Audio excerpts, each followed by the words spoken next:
Hello, everyone. Tom Fox back with another episode with Ronnie Feldman for another episode of Creativity and Compliance. Ronnie, welcome to 2024.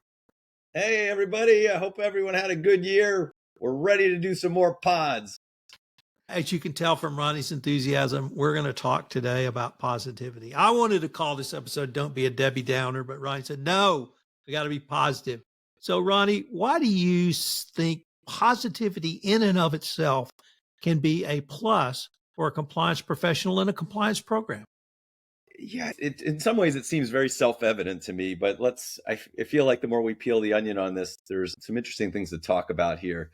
For those who may have followed the Creativity and Compliance podcast before, you know that we've discussed in great detail how compliance often has a negative connotation, right?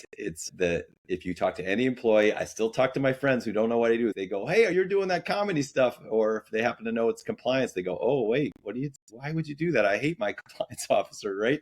There's this negative image around those words because it's associated with the corporate cops, the office of no, the nun that's going to wrap your knuckles with the ruler. It's all of this negative imagery.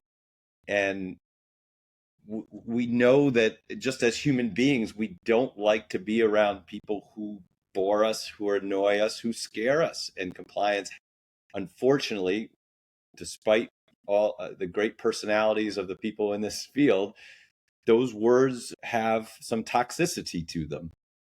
And the only way to do that is to address it head on, because people like being around people that are positive, that are energizing, that are solution oriented.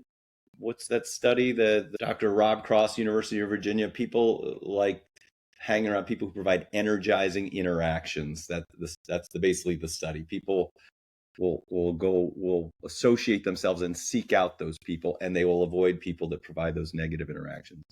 So think about your program, not just who you are as a person, but what are the things that are you putting out into the world? How are your policies written? How is the code written? What does your website look like? What are how do the emails go out? Is everything punitive? Like turn in you didn't finish your course. You're going to be docked pay until you finish your compliance training. This is your third warning. Everything is all stick and no carrot. There's a little more to say about it, but what's your reaction to that, Tom? Compliance is known as the land of no, populated by Dr. No. So I'm very familiar with that.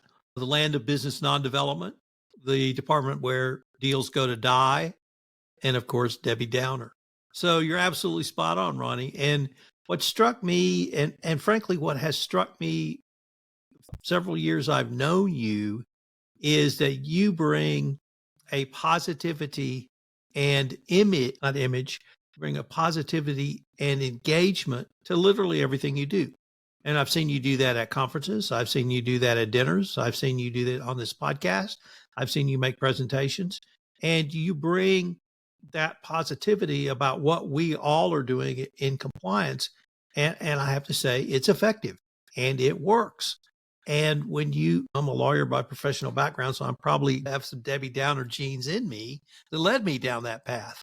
But the reality is, if you can present yourself as, I don't want to say a business enabler, but you're there to help the business unit do deals. You're there to help salespeople make sales, to make money. You're there to help them make their bonus.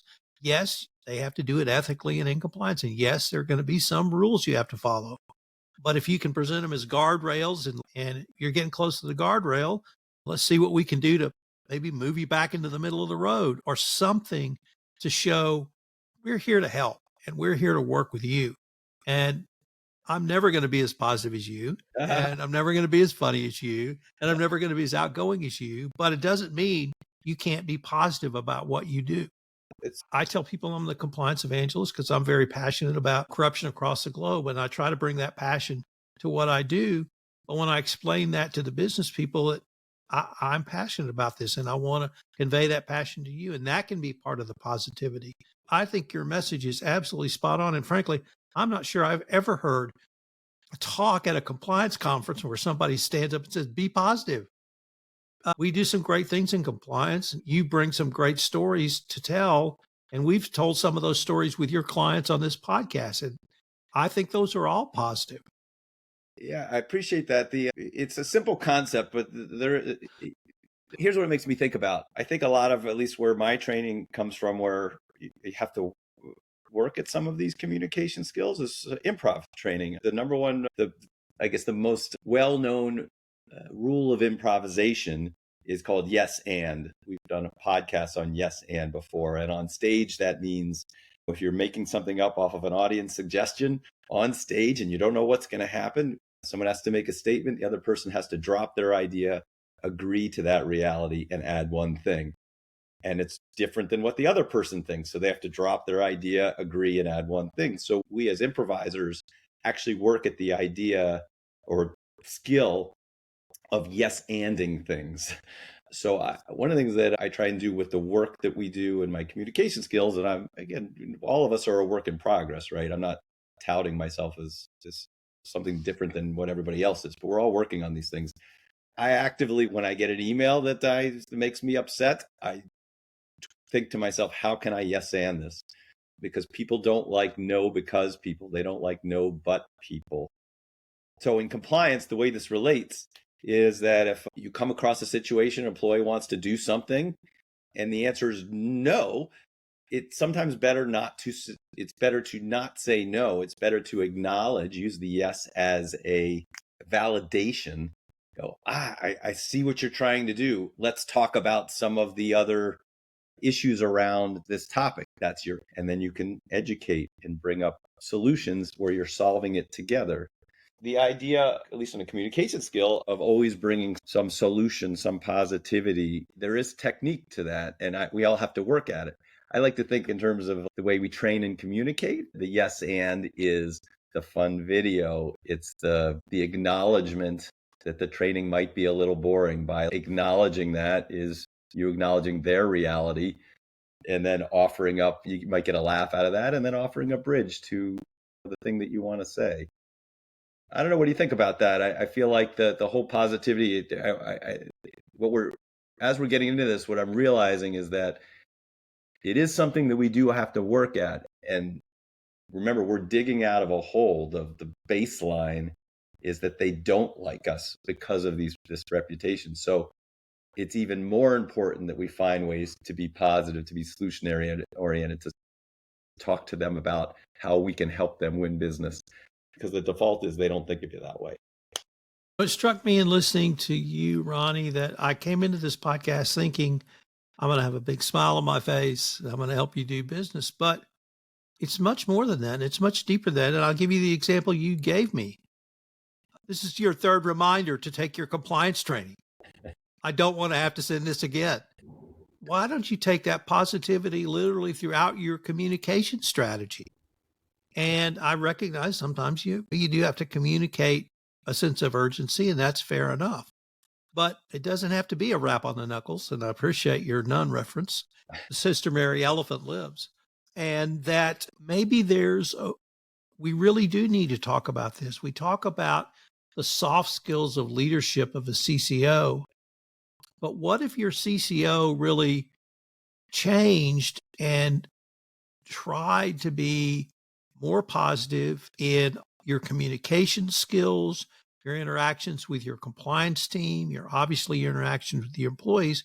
First of all, your compliance team is going to see that, and talk about tone at the top. If your CCO can be positive, I think that would imbue itself down to the rest of the compliance function in a corporation.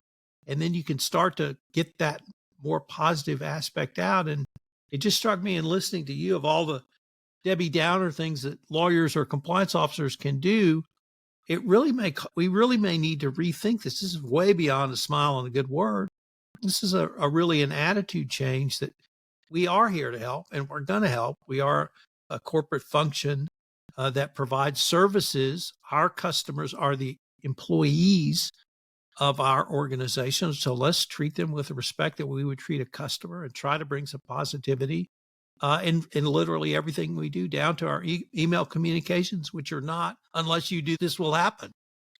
So maybe it's it struck me it's much more encompassing than I thought it was going to be when we started this podcast. I think of it this way. So obviously, like positivity is an attitude, but one of my favorite quotes that I've said several times on over the years on this podcast is from John Cleese from Monty Python, who said the main evolutionary significance of humor is it gets us from the closed mode to the open mode faster than anything else. So to me, the value of being creative, being entertaining, to use these sort of creative devices that we use in our everyday lives, listening to podcasts, playing music, commercials, television shows, talk shows, game shows. These are what we do in our everyday lives. The more we can borrow those conventions and apply them into this very weighty, serious topics, that in and of its nature is positive. People will then seek you out and go, oh, thank you for sharing that. The biggest, the anecdotes that we get that I love the most is sometime our clients say, people stop me in the hallways now, or when we get invited to the Zoom meeting, they're like, oh, hey, you're the one who sent that fun video. And they get that quote unquote hallway conversation. There is some behavioral science behind this. I always like to mention that. So it's not just our opinion. There was a study some 15 years ago called the fun theory. Is it 15? Yeah, that's about right. It's because I know when I started this company, L&E, in 2016, the first article I wrote was about the fun theory. And it's about the power of fun. Because Volkswagen did a whole study where they gave money to people to see if they could prove if you could change behavior through things that are positive and fun. And they did. That's the piano staircase. If you've seen that one, that's where they got people to take the stairs instead of the escalator because they made the stairs musical notes. There's a whole one about recycling. They got people to recycle more by making the recycle bins like a slot machine. There's one where they got people to stop speeding by saying that for all the people that went under the speed limit or went the exact speed limit, some of the fines for the people who went over the speed limit were given back via lottery to the people who stayed under the speed limit. So they got reward, and then they got more people to stop speeding. So there's a whole bunch of examples in the world about how making things fun, interesting, and positive actually changes behavior much better than, as we say, the stick. Ronnie, that's a great place for us to end this episode. Before we leave, if our listeners wanted to find out more information on L&E, tell us where to go. Oh, hey, thanks. So you can always go to learningsenter.com. That's the word learning with an S, entertainment with an S, or you can look me up on LinkedIn, Ronnie Feldman. I always love talking about this stuff. Thanks for having me, Tom. All right, Ronnie, looking forward to continuing the conversation.